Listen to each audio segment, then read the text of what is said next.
Itong kwento ay hango sa totoong buhay. May isang bata na nangarap na maging mandirigma balang araw, kung sa panahon ngayon, isang pulis o sundalo. Sa kasamaang palad, hindi niya ito napagtagumpayan dahil maaga siya namulat sa kahirapan ng buhay. Ngunit isang araw may matuklasan siya sa kanyang sarili na mayroon siyang kapangyarihan sa pagguhit, na ito ay bigay ng may amang kapal. Dahil sa gabay ng bathala, ito ay ginamit niya sa kabutihan.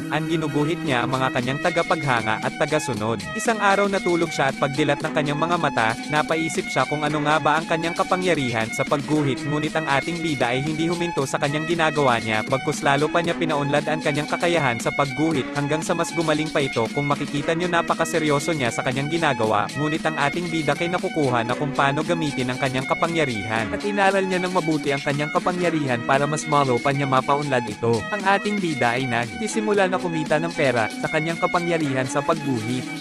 At makikita niyo malapit na niya matapos ang kanyang guhit kamay.